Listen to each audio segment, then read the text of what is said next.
ఈరోజు ఉస్మానియా యూనివర్సిటీలో ముఖ్యమంత్రి గారి పర్యటన. ఆనాడు ఆగస్టు 25వ తారీఖు ముఖ్యమంత్రి గారు యూనివర్సిటీకి వెళ్ళినప్పుడు ఉస్మానియా యూనివర్సిటీకి మళ్ళీ ఒక్కనే వస్తా, సింగిల్గా వస్తా అని చెప్పి మాట తప్పి, అంటే ముఖ్యమంత్రి గారికి సహజంగానే మాట తప్పడం అలవాటు, మాట మీద ఉండకపోవడం కూడా అలవాటే. కానీ ఇలా పోలీసు పహార మధ్య వందలాది మంది పోలీసులతోని మళ్ళీ ముళ్ళ కంచెల మధ్యలో విద్యార్థి నాయకులను మా వాళ్ళను రాత్రి నుంచి అరెస్ట్ చేసి, మా విద్యార్థి నాయకుడు గేలు శ్రీనివాసు, తుంగబాలు, ఇంకా చాలామంది మా యూనివర్సిటీ విద్యార్థులందరినీ కూడా మధ్యరాత్రి నుంచి అరెస్టులు చేసిరు. కొంతమందిని నిన్న నుంచి అరెస్ట్ చేసిరు. అక్కడ ఉన్నటువంటి మాణికేశ్వర్ నగరు, నల్లకుంట అక్కడ ఉన్నటువంటి పార్టీ లీడర్లను కూడా ముందస్తుగానే అరెస్ట్ చేసి ఇలా స్టేషన్లో పెట్టి హౌస్ అరెస్టులు చేసి ఎక్కడికక్కడ అరెస్ట్ చేసి ఇలా ముఖ్యమంత్రి గారు పోయినరు. మేమేమంటున్నామంటే ముఖ్యమంత్రి గారికి నిజంగానే అట్లా మాట్లాడుతూ యూనివర్సిటీకి వెళ్తుంటే గుండె ఎందుకు వెళ్తున్నావు, అంత సాహసం ఎందుకు చేస్తున్నావు అని అన్నారు. ఎవరో ఎందుకంత ధైర్యం చేస్తున్నావు అన్నారు అని చెప్పిండు. అంటే ఆయన అన్నాడంట, మనిషికి కావాల్సింది గుండె ధైర్యం కాదు, గుండె నిండా అభిమానం నింపుకొని ఉస్మానియా యూనివర్సిటీకి వెళ్తున్నా అని చెప్పిండు. కానీ ఆయన చూస్తే ఈ వ్యవహార శైలి అంతా చూస్తే గుండె నిండా అభిమానం కాదు, గుండె నిండా భయం నింపుకొని కేసీఆర్ తెచ్చిన తెలంగాణను తెచ్చినటువంటి కేసీఆర్ మీద విషం నింపుకొని అక్కడ వెళ్ళి మాట్లాడినట్టుగా మాత్రం కనబడతా ఉన్నది. ఇలా యూనివర్సిటీ విద్యార్థులను మీరు ఆనాడు ఏం మాట్లాడిండో ఒక్కసారి వీడియో చూడండి. ముఖ్యమంత్రి గారు ఆ రోజు ఏం మాట్లాడిండో వీడియో కూడా వినాలి మనం. ఒక్కసారి ఆ వీడియో ప్లే చేయండి. వీసీ గారికి మా పోలీస్ సిబ్బందికి చెప్తున్నా, ఆ ఎల్ల నేను వచ్చిన రోజు క్యాంపస్ లోపల ఒక్క పోలీసు కూడా పెట్టకండి. ఏ విద్యార్థులు ఏ నిరసన అయినా తెలపనియండి, నిరసన తెలిపే స్వేచ్ఛ కూడా వాళ్ళకి ఇద్దాం. అసలు ఊసర వెళ్ళి కూడా సిగ్గుపడదేమో ఇట్లాంటి మాటలు వింటే. మాట మీద ఉండు అలవాటు లేదా? రాత్రి నుంచి ఇలా మా వాళ్ళు కనీసం ఇండ్లల్లో ఉండకుండా ఎక్కడికక్కడ మీరు అక్రమంగా అరెస్టులు చేసి ఇప్పటికి కూడా వాళ్ళని విడుదల చేయలే. ముఖ్యమంత్రి గారు నిజంగానే స్వేచ్ఛ, నిరసన తెలిపే స్వేచ్ఛ మీరు మేనిఫెస్టోలో పెట్టిండ్రు, మాట మీద లేరు, అది వేరే విషయం. యూనివర్సిటీకి వచ్చిండ్రు, మాట్లాడిండ్రు, మాట మీద లేరు, అది అందరికీ తెలిసిన విషయం.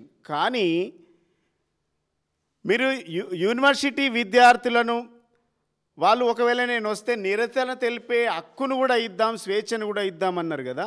నిజంగా మీరు నిరసన తెలిపేటువంటి హక్కు కనుక స్వచ్ఛందంగా మీరు విద్యార్థులకు ఇచ్చి ఉంటే ఇలా మీరు యూనివర్సిటీలో నిజంగా ఎట్లా అడుగు పెడతారో, యూనివర్సిటీల ప్రతాపం ఏందో, యూనివర్సిటీ విద్యార్థుల దమ్మేందో, ధైర్యం ఏందో తెలిసేది. ఇదే యూనివర్సిటీ విద్యార్థులం కదా ఆ రోజు ఏంది కూలీ ఇస్తారు, కూలీల కంటే అధ్వానం కించపరిచే విధంగా మాట్లాడిండ్రు ఆ రోజు. ఈ రోజేమో ముఖ్యమంత్రి గారు విద్యార్థులు నా దోస్తులు, నాకు మిత్రులు అని మాట్లాడుతుండ్రు. అరే ఎన్ని డ్యూయల్ మాటలు ఉంటాయి. ఆ వీడియో కూడా చూద్దాం. ముఖ్యమంత్రి గారు ఆ రోజు ఏమన్నాడు ఉద్యమంలో. యూనివర్సిటీలో విద్యార్థులు ఎందుకు రాహుల్ గాంధీ రాకని వ్యతిరేకిస్తున్నారు అనుకుంటున్నారు? ఏం లేదు, చిల్లర ఖర్చులకు తెచ్చుకొని ఉంటారు. కేటీఆర్ పిలిచి ఖర్చులకు ఇచ్చి ఉంటాడు. ఆ పక్కనే తార్నాకల్లో ఉన్న పార్లలో ఇంత బీర్ దాగి ఉంటారు. బీర్ దాగి బిర్యానీ తిన్న తర్వాత అది అరిగే వరకు ఆడుకొచ్చి కాంగ్రెస్కు వ్యతిరేకంగా మాట్లాడి ఉంటారు. వాళ్ళది ఏముంటుంది, అడ్డ మీద కూలోళ్ళు లాంటి వాళ్ళు. వాళ్ళకంటూ సిద్ధాంతం కానీ, వాళ్ళకంటూ ఆలోచన కానీ, వాళ్ళకంటూ తెలంగాణ పట్ల గౌరవం కానీ ఏమీ లేదు.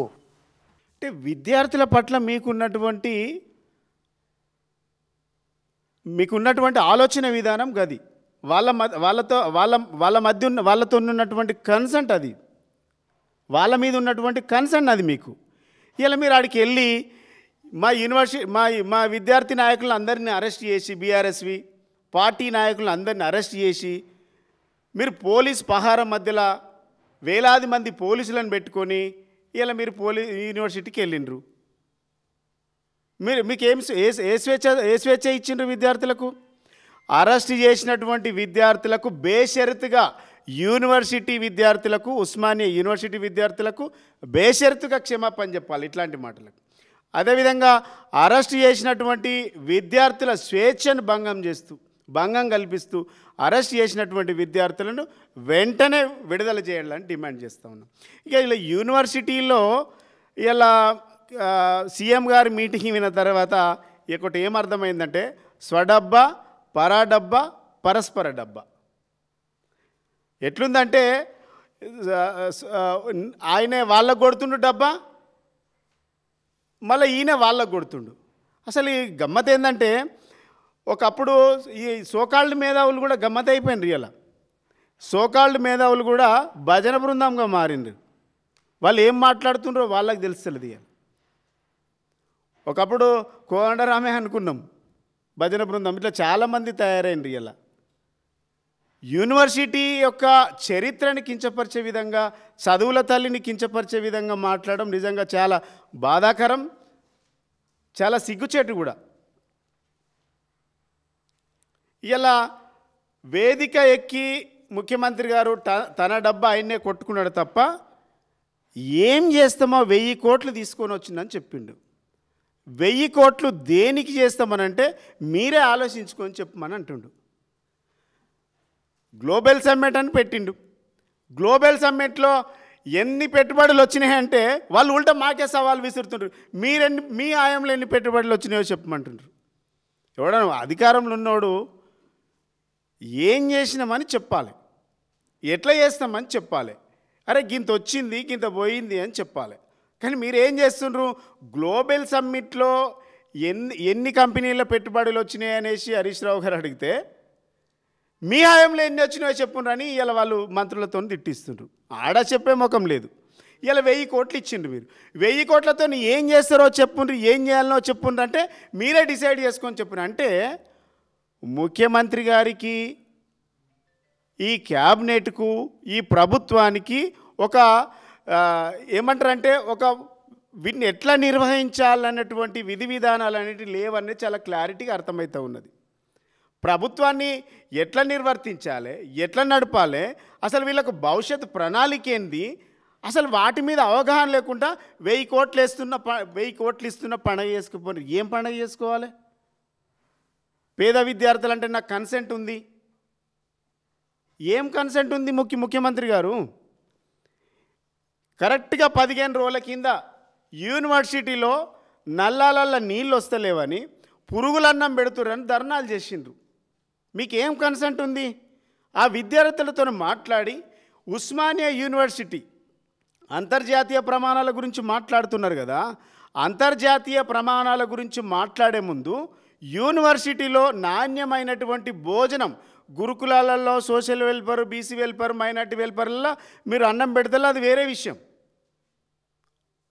గురుకులాల విశ్వవిద్యాలయాలను కంప్లీట్గా మీరు నాశనం పట్టించారు 2 ఏళ్లలో.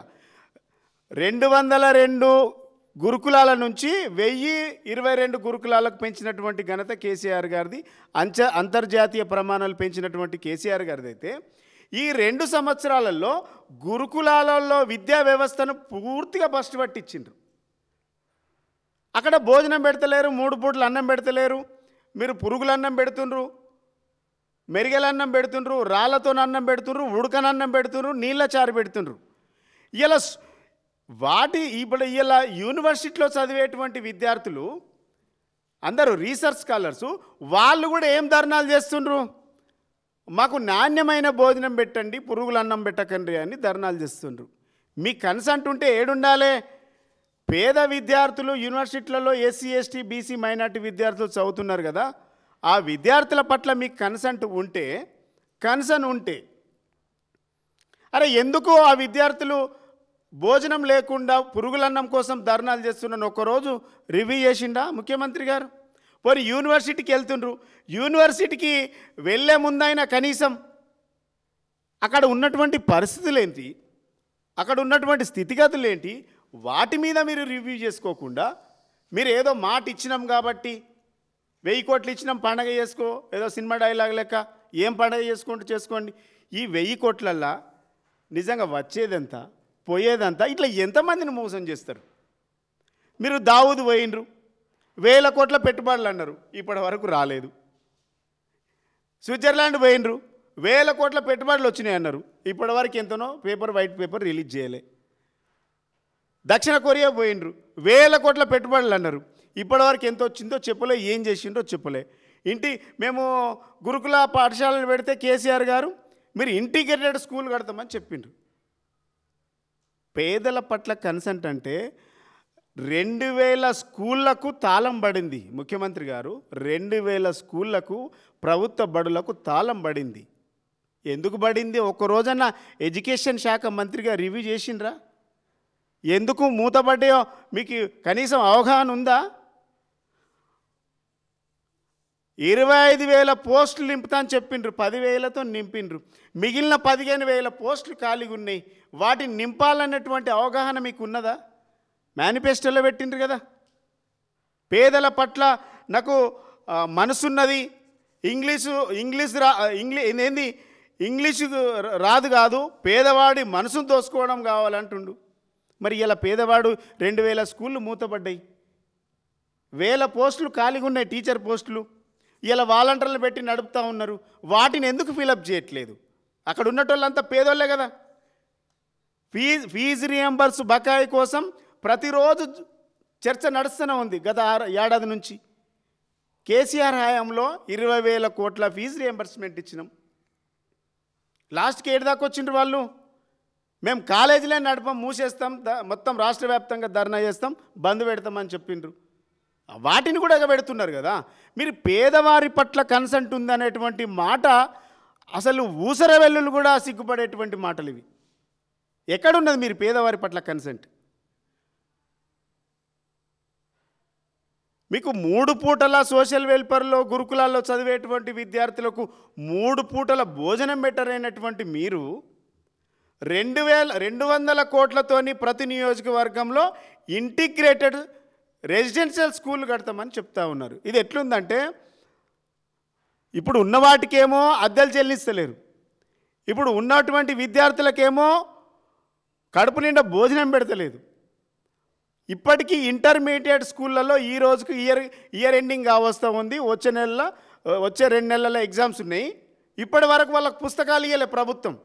మీరు పేదవాళ్ళ మీద నాకు కన్సెంట్ ఉంది అని చెప్తా ఉన్నారు. ఇప్పటి వాళ్ళకు పుస్తకాలు ఇవ్వలేదు, వాళ్ళకు తిండి సరిగా పెడతలేరు. 2000 స్కూళ్ళు మూతబడిపోయినాయి, 1000 పోస్టులు ఖాళీగా ఉన్నాయి. వాటిని నింపకుండా 200 కోట్ల రూపాయలతోని ప్రతి నియోజకవర్గంలో దసరా వరకే అన్ని శంకుస్థాపనలు చేస్తామనేసి ఇలా ముఖ్యమంత్రి గారు చెప్పిండ్రు.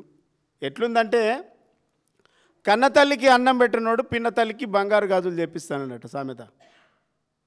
మీరు ఎట్లుంది?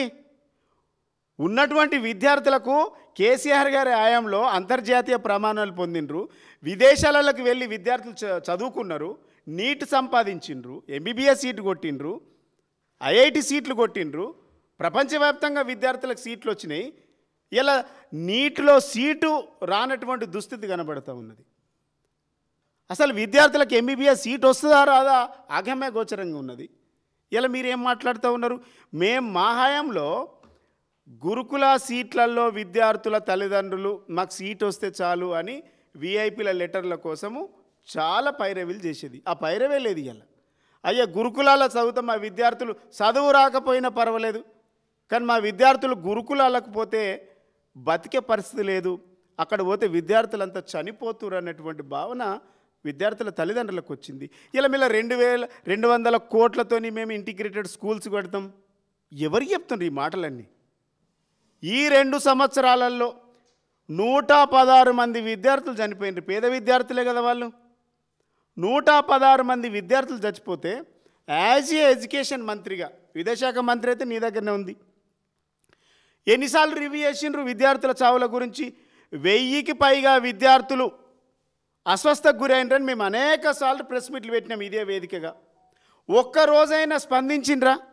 ఒక్కరినైనా ట్రాన్స్ఫర్ చేసిండ్రా? ఒక అధికారిని కనీసం సస్పెండ్ చేసిండ్రా, నోటీసులు ఇచ్చిండ్రా?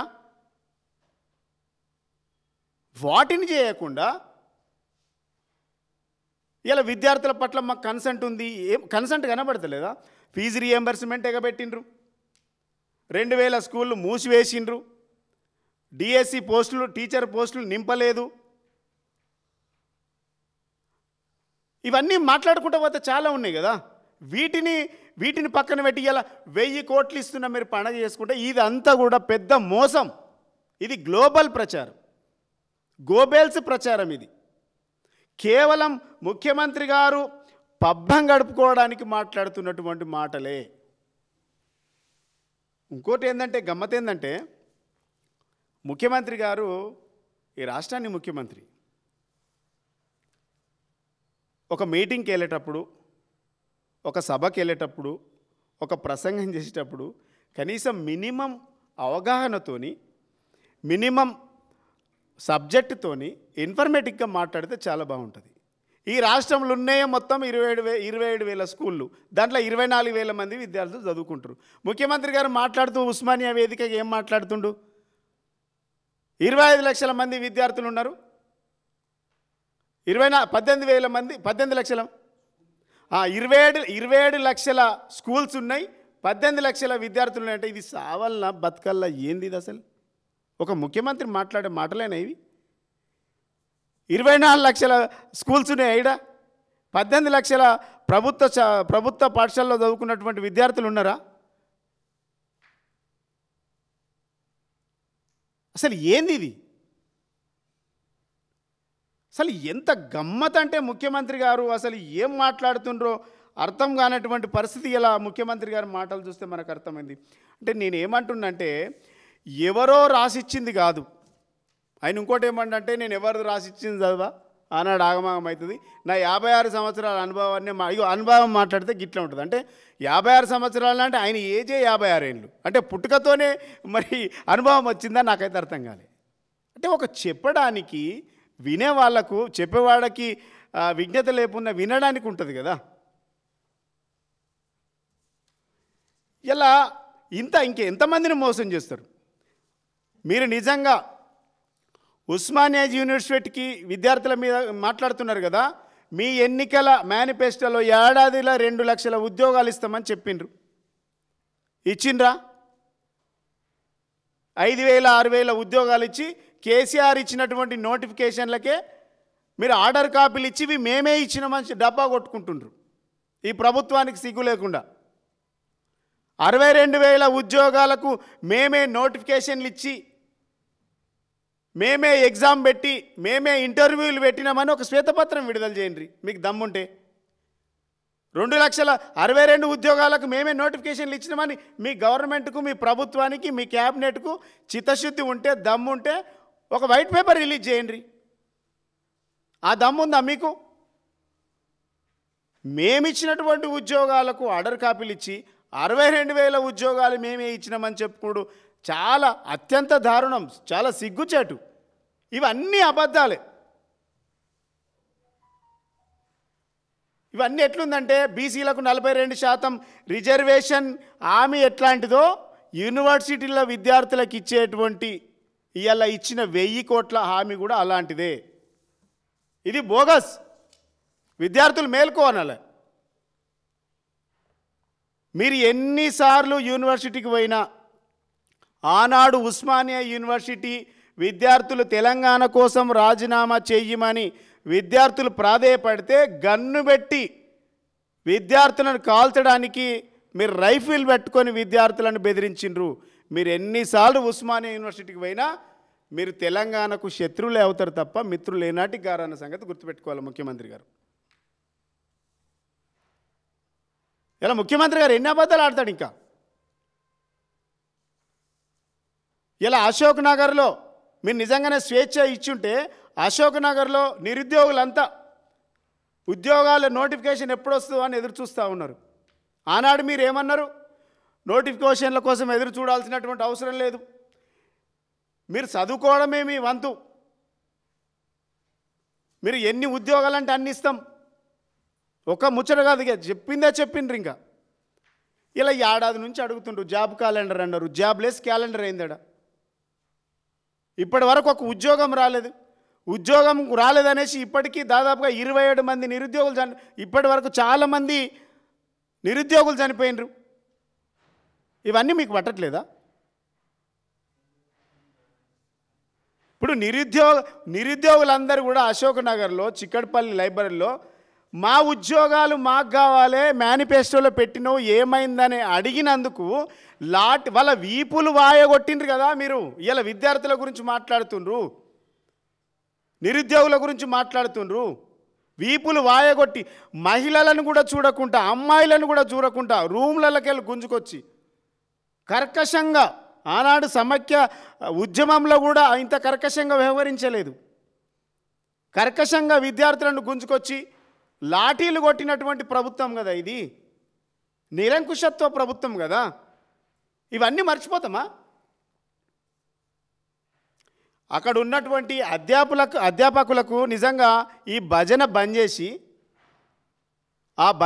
చేసి విద్యార్థులకు కావాల్సింది ఏముండే అని అడిగితే బాగుండేది. పొలిటికల్ లీడర్ల కంటే మీరే ఎక్కువ డబ్బా కొడుతూ ఉన్నారు. ఇంకోటి, యూనివర్సిటీలో రాజకీయాలు అవసరం లేదంటారు. ముఖ్యమంత్రి గారు మాట్లాడుతూ యూనివర్సిటీలో విద్యార్థులకు రాజకీయాలు అవసరం లేదంటాడు. 3 రంగుల జెండా బట్టి అనేసి ఆయన స్టేజ్ మీద పాట పెడతారు. ఏంది ఇది? చెప్పేదానికి చేసేదానికి అసలు పొంతనుందా? మాట మీద ఉంటారా? మాట మీద ఉండేటువంటి ప్రభుత్వమా? మాట మీద ఉండేటువంటి వ్యక్తులా మీరు? అసలు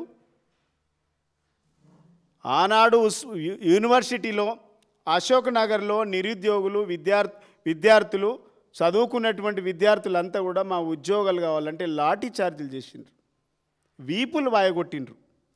రోడ్ల మీదకి వచ్చి దొరకబట్టుకొని మీ మప్టీలో ఉన్న పోలీసులు కొట్టిండ్రు.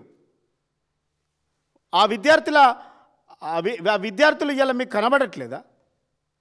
వాళ్ళ ఆత్మఘోష కనబడట్లేదా? ఇలా నిర్బంధించి రావడం ముఖ్యం కాదు. మీకు చిత్తశుద్ధి ఉంటే, మీరు ఇచ్చినటువంటి హామీలను నెరవేర్చుంటే, ఇలా మీరు నిజంగానే విద్యార్థులకు స్వేచ్ఛ ఇచ్చుంటే, ప్రశ్నించే స్వేచ్ఛ ఇచ్చుంటే మా విద్యార్థుల సత్తా ఏందో తెలిసేది. ఇలా అయినా చివరికి లాస్ట్ కూడా విద్యార్థుల నిరసన ఏందో తెలిపిండ్రు. ఆడికి పోయి కూడా ఎవరిని తిడతాడు? కేసీఆర్ని తిట్టుడు, కేటీఆర్ని తిట్టుడు, హరీష్ రావు గారిని తిట్టుడు. అసలు ప్రతి మీటింగ్లో కేసీఆర్ని తిట్టుడు అనేది ఒక ఎపిసోడ్, బీఆర్ఎస్ని తిట్టుడు అనేది ఒక ఎపిసోడ్. మీరేం చేస్తారో చెప్పమంటే ప్రతి మీటింగ్లో మమ్మ తిడతారు. 2 ఏళ్ళు మీకు అధికారంలో ఇచ్చింది కదా ప్రజలు. ఈ 2 సంవత్సరాలలో మీరు ఏం చేసిండ్రో చెప్పట్లేదు. సొల్లువాగుడు కాదు. ఈ సొల్లువాగుడు కంటే ఈ 2 సంవత్సరాలలో మీరేం చేసిండ్రో ఇప్పటి వరకు 2 ఏళ్ళ మీరు 2 ఏళ్ళ సంబరాలు చేసుకుంటున్నారు కదా. 2 ఏళ్ళ సంబరాలు చేసుకుంటారు. గ్లోబల్ సమ్మిట్ మీద మీ రియల్ ఎస్టేట్ వ్యాపారం అంతా నడిపించిండ్రు. ఇలా ఆడికి పోతే ఏముండదు. ఇలా ఫార్మసిటీకి పోతే మొత్తం ఏం లే, అట్టచెక్కలే ఉంటాయి. ఏంది తిరునాళ్ళల్లో ఆ జాతర జరిగిపోయినాక ఏముంటుంది? వ్యర్థ పదాలు అన్నట్టు ఇలా మీరు ఆ ఫార్మాసిటీ నిన్న జరిగినటువంటి గ్లోబల్ సమ్మిట్కి వెళితే ఏమి లేదు, చెత్త తప్ప ఏముండదు. వేల కోట్ల రూపాయలు ఇలా వృధా చేసిండ్రు మీరు. ఏం చేసిండ్రు మీరు? అంత పెద్ద మీటింగ్ పెట్టుకున్నావు, ఎవరినోనో దేశంలో ఉన్న వాళ్ళందరినీ పిలిచిండ్రు, ఒక్కడని వచ్చిండా? ఒక్కరు. మీ కాంగ్రెస్ కార్యకర్తల కోట్లేసి అయితే కూర్చోబెట్టిండ్రు. MBA MCA స్టూడెంట్లను తీసుకొచ్చి కోట్లేసి కూర్చోబెట్టిండ్రు. వాళ్ళే VIP లైన్ మీకు ఇలా. ఒక్కడు గింతమందిని పిలిస్తే ఒక ముఖ్యమంత్రి రాకపోయా, ఒక కేంద్ర మంత్రి రాకపోయా, ఎవరు వచ్చిండ్రు? మళ్ళా సినిమా డైరెక్టర్లను పెట్టుకొని సినిమా తీసిండ్రు మీరు. ఇది మీ ప్రభుత్వం. ఏడికి పోయినా రికార్డ్ డ్యాన్సులు, మీ 3 రంగుల పాటలు. ప్రజలకి ఏం చేస్తుండో చెప్పట్లేదు మీరు. ఏం చేసినామో చెప్పట్లేదు. మీ ప్రణాళిక ఏంటో చెప్పట్లేదు.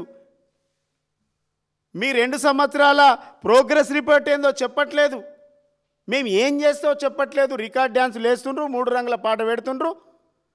ఈ సొల్లుపురం అంతా అసత్యాలు అబద్ధాలు వల్ల వేసి 15 నిమిషాలలో మీటింగ్ ముగించుకొని వస్తుండ్రు.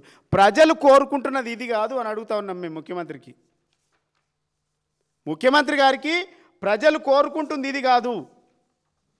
ప్రజలు మీ నుంచి కోరుకుంటుంది ఈ 2 సంవత్సరాల్లో ప్రజలకు ఇచ్చినటువంటి హామీలు ఏమైనాయి? చాలా హామీలు ఇచ్చిండ్రు కదా, ఆ హామీల గురించి మాట్లాడుతూ ఉన్నారు. నిరుద్యోగులకు 2 లక్షల ఉద్యోగాలు ఇస్తా అన్నారు కదా, ఏమైనాయని మా నిరుద్యోగులంతా అడుగుతూ ఉన్నారు. దాదాపుగా 800 రైతులు చనిపోయినరు. ఆ ఆత్మహత్యలు ఎందుకు జరిగినాయి? రివ్యూ ఎందుకు జరుగుతలేదు? 45 మంది చేనేత కార్మికులు చనిపోయినరు, వాళ్ళ గురించి ఎందుకు రివ్యూ జరుగుతలేదు? 175 మంది ఆటో కార్మికులు చనిపోయినరు, వాళ్ళ గురించి ఎందుకు చర్చ జరుగుతలేదు? చివరకు బిల్డర్లు కూడా చనిపోయినారు. ఇప్పటివరకు ఏడ లేకుండే బిల్డర్లు కూడా చనిపోయినారు. ఏంది రిటైర్డ్ ఉద్యోగులు 25 మందిని, రిటైర్డ్ ఉద్యోగులు పింఛన్లు రాక 25 నుంచి 27 మంది నిరుద్యోగులు ఏంది రిటైర్డ్ ఉద్యోగులు చనిపోయినారు. మీరు ఇస్తాం పింఛన్, రిటైర్డ్ అయినటువంటి ఉద్యోగస్తుల పింఛన్ల సమస్యలు పరిష్కరిస్తామనేసి మీరు ఆనాడు మేనిఫెస్టోలో పెట్టినారు. వాళ్ళ సమస్యలు పరిష్కరించలేక వాళ్ళు కూడా ఆత్మహత్యలు చేసుకుంటుండ్రు, బిల్డర్లు చచ్చిపోతుండ్రు. లాస్ట్కు బీసీ రిజర్వేషన్ ఇది ఒక మోసం అనేసి ఒక బీసీ విద్యార్థి కూడా చనిపోయా, యువకుడు. ఎంతమంది సావుల కారణమవుతారు మీరు? వీటి గురించి మాట్లాడకుండా 1000 కోట్లు ఇస్తా పండగ చేసుకొని అంటే ముఖ్యమంత్రి గారికి 1000 కోట్లు ఇస్తాం మీరు ఏమన్నా చేసుకోండి, ముఖ్యమంత్రి గారికి దశ దిశ నిర్ణయించే శక్తి కూడా లేదని అర్థమైంది. అంత పెద్ద యూనివర్సిటీ పోయినప్పుడు ఆ యూనివర్సిటీని ఏం చేద్దాం? అరే యూనివర్సిటీలో మౌలిక సదుపాయాలు ఏంటి, విద్యార్థులకు ఉండేటువంటి సమస్యలు ఏంటి, నిజంగా ఇక్కడ బిల్డింగ్స్ పక్కాగా ఉన్నాయా, హాస్టల్లో ఉండేటువంటి విద్యార్థులకు సరైనటువంటి వసతులు ఉన్నాయా, ఒకటే బాత్రూమ్ను 10 మంది వాడుతుండ్రు. వాటి మీద పరిష్కరించుకో, ఒక 5 మెన్ కమిటీ లేకుంటే వేసుకొని ఒక రివ్యూ పెట్టుకొని వాటి మీద కూడా మీరు పోవాల్సింది. అంటే దశ దిశ లేని ప్రభుత్వం, ప్రణాళిక లేనటువంటి ప్రభుత్వం, పక్కాగా అమలు చేయడం చేతగానటువంటి ప్రభుత్వం, సమాచారం లేకుండా అసలు అబద్ధాలు మాట్లాడుతున్నటువంటి ప్రభుత్వం, అజ్ఞానంతో మాట్లాడుతున్నటువంటి ప్రభుత్వం. ఇలా ఎడ్యుకేషన్ శాఖ మంత్రి మరి ఎందుకు నింపట్లేదు అని అడుగుతూ ఉన్నాం. ఇలా ఈ రాష్ట్రంలో రోడ్ల మీద హత్యలు జరుగుతూ ఉన్నాయి, పట్టబగలు రోడ్ల మీద హత్యలు జరుగుతూ ఉన్నాయి. ఇలా హైదరాబాద్ అంతా అత్యలమైపోయింది, క్రైమ్ పెరిగిపోయింది. వాటి మీద ఎందుకు రివ్యూ పెడతలేరు? ప్రశాంతతమైనటువంటి తెలంగాణలో అశాంతత నెలకొల్లింది. అశాంతత నెలకొల్లడానికి కారణం ఈ ప్రభుత్వం. ఇంకా ఇలా మంత్రులు సిగ్గు లేకుండా మా నాయకులు హరీష్ రావు గారిని, కేటీఆర్ గారిని విమర్శిస్తూ ఉన్నది. నిజంగా మహేష్ గౌడ్ అయినా అడ్లూరు లక్ష్మణ్కైనా మీకు దమ్ముంటే, మీకు చిత్తశుద్ధి ఉంటే హరీష్ రావు గారు అడిగినటువంటి ప్రశ్నలకు సమాధానం చెప్తారా అని అడుగుతూ ఉన్నాం మేము. దమ్ముందా మీకు? ఒక శ్వేతపత్రం విడుదల చేస్తారా? ఆయన అడిగినటువంటి ప్రశ్నలకు మీకు శ్వేతపత్రం విడుదల చేసే అంటే దమ్ముందా? మీ దగ్గర సమాచారం ఉందా? అసలు వాటి మీద అవగాహన ఉందా? కనీసం ఏం మాట్లాడుతున్నారు అసలు మీరు? ఎవడో స్క్రిప్ట్ రాసిస్తుండ్రు మీకు, వాటిని వచ్చి మీడియా ముందు చదువుతుండ్రు. రాష్ట్రం పరువు తీస్తుండ్రు మంత్రులంతా, ప్రభుత్వం అంతా. ప్రపంచవ్యాప్తంగా వెలుగొందినటువంటి తెలంగాణ ఖ్యాతిని, 2 సంవత్సరాల తెలంగాణ ఆత్మగౌరవాన్ని, తెలంగాణ పరువంతా తీసిండ్రు మీరు, తీస్తూ ఉన్నారు. ఇలా మీరు ఎన్ని పెట్టుబడులు వచ్చినాయి ఇప్పటి వరకు? మీరు వైట్ పేపర్ రిలీజ్ చేసే దమ్ముందా మా హరీష్ రావు గారు అడిగినటువంటి ప్రశ్నలకు? ఇంకోటి కేటీఆర్ గారి గురించి మాట్లాడిండు. ఎక్కడో గుంటూరు చదివిండు, గూడుపుటని చేస్తుండు. అంటే ప్రైవేట్ స్కూల్లో చదవద్దని నిబంధన ఉందా? పక్క రాష్ట్రాల్లో చదవద్దని నిబంధన ఉందా? మేము అడుగుతున్నాం ముఖ్యమంత్రి గారిని, ఎందుకు వాళ్ళంటే అంత భయం? హరీష్ రావు గారు, కేటీఆర్ గారు అంతే. ఒక్కడనే వచ్చినా తొక్కుకుంటూ వచ్చినా అంటారు, ఎందుకు అంత భయపడుతుండ్రు? మరి రాహుల్ గాంధీ ఎక్కడ చదివిండు అని అడుగుతున్నాం మేము. ప్రియాంక గాంధీ ఎక్కడ చదివిందని అడుగుతూ ఉన్నాం మేము. వాళ్ళ చదువులు ఎక్కడ? అందరూ గవర్నమెంట్ స్కూల్లో జిల్లా పరిషత్ స్కూల్లో చదవాలని రూల్ ఏం రాదు కదా. ఒక పక్కనేమో ప్రభుత్వ స్కూల్లో నేను చదివిన అంటాడు, ఈ ప్రభుత్వ స్కూల్లో చదివినానికి ఇంగ్లీష్ రాదని చెప్తుండు. అక్కడనే ఇంజనీర్లకు అసలు ఎవరికి ప్రణాళిక లేదు, ఏమనుకోవద్దని వాళ్ళని అవమానపరుస్తుండు ఉద్యోగులను. ఒక పక్కనేమో ఆయన ప్రైవేట్ స్కూల్లో చదివిండు, గుంటూరులో చదివిండు అంటాడు. అసలు దేనికి పొంతనుంది ముఖ్యమంత్రి గారు? మీరు మాట్లాడేటప్పుడు పొంతనుందా? ఏదో పేపర్ల హెడ్లైన్ల కోసము డైలాగులు కొట్టడం కాదు కదా పరిపాలన అంటే. కొంతమందిని నవ్వించడానికి ఆ ముంగట ఉన్నటువంటి గ్యాలరీలో ఉన్నటువంటి వాళ్ళతో సప్పట్లు కొట్టించుకోవడానికి కాదు కదా మీటింగ్లో మాట్లాడమంటే. ఈ ప్రజలకు ఏం చేస్తాం, ప్రజా శ్రేయస్సు ఏంటిది, ప్రజా అభివృద్ధి ఏంటిది, ప్రజలు మీకు ఇచ్చినటువంటి గొప్ప అవకాశాన్ని ఎట్లా సద్వినియోగం చేసుకోవాలని చెప్పాల్సింది వదిలేసి మీరు మాట్లాడితే ప్రతిపక్షాలను తిట్టడం, మాట్లాడితే మా నాయకులను తిట్టడం. ఈ 2 సంవత్సరాలనే ఏమన్నా ఉందా? ఈ 2 సంవత్సరాలలో మీరు మొత్తం మమ్మల్ని తిట్టింది, మమ్మల్ని తిట్టకుండా లేని రోజే లేదు. అసలు గమ్మత్ ఏముందంటే ప్రధానమంత్రి ఈ మోడీ గారు గమ్మత్ ఉంది. మోడీకి రేవంత్ రెడ్డికి ఒక మ్యాచ్ ఫిక్సింగ్ ఉంది. మోడీ గారు మాట్లాడితేమో మొట్టమొదటి జవహర్లాల్ నెహ్రూ గురించి ఆయన చేసిన తప్పిదాలని మాట్లాడతాడు, ఆయనను విమర్శిస్తాడు, మిగిలిన వాళ్ళందరినీ వదిలేసి. రేవంత్ రెడ్డి గారేమో ఈ రాష్ట్రానికి ముఖ్యమంత్రి అయితే మొట్టమొదటిగా తెలంగాణ ముఖ్యమంత్రి అయినటువంటి కేసీఆర్ని తిడుతుంటాడు. మిగిలింది ఏం లేదు. ఇక ఆయననేమో నెహ్రూని తిడతాడు, ఈయననేమో కేసీఆర్ని తిడతాడు. అసలు వీళ్ళ మ్యాచ్ ఫిక్సింగ్ ఏందో తెలియదు. చాలా ఉన్నాయి కదా మీకు సమస్యలు. వీళ్ళిద్దరూ అసలు దేశానికి ఏకానమందం పనికిరన్నటువంటి పరిస్థితి. విమర్శలు తప్ప ప్రజల శ్రేయస్సు, ప్రజల గురించి మాట్లాడేటువంటి పరిస్థితి లేదు. కాబట్టి ఇప్పటికైనా మీకు అవకాశం ఇచ్చిండ్రు ప్రజలు. ఆ ప్రజలకు ఇచ్చినటువంటి వాగ్దానాలకు మీరు కట్టుబడి ఉండి వాటిని పూర్తిగా అమలు చేయాల్సినటువంటి బాధ్యత మీరు తప్ప మీకు ఇష్టం వచ్చినట్టు సొల్లుపురం చెప్పుకుంటూ పోతా అంటే ప్రజలు వినరు. డెఫినెట్గా విద్యార్థులు తిరగబడే రోజు వస్తుంది, నిరుద్యోగులు తిరగబడే రోజు వస్తుంది, రైతులు కూడా తిరగబడే రోజు వస్తుంది.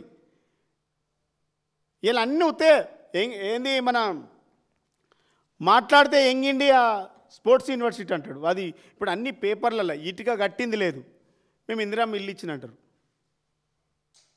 ఇటుక పెట్టింది లేము, యంగ్ ఇండియా స్కూల్స్ కట్టేసినామని చెప్తారు. ఇవన్నీ ఒక్క ఇటుక పేర్చలేదు, ప్రాజెక్టులు కట్టేసినాం నీళ్ళు వస్తున్నాయి అంటారు. ఇవన్నీ పేపర్లలో వస్తున్నాయి. ఇదంతా సినిమా, భూతలమయం, పంచరంగుల సినిమా చూపిస్తారు తెలంగాణ ప్రజలకు. ఎన్ని రోజులు వంచిస్తారు? డెఫినెట్గా మీ వంచనకు ప్రజలు మోసపోరు. డెఫినెట్గా అన్నిటికీ సమాధానం చెప్పేటువంటి రోజు డెఫినెట్గా వస్తుంది. తస్మాత్ జాగ్రత్త అనేసి కూడా సందర్భంగా మేము హెచ్చరిస్తూ ఉన్నాం. Thank you.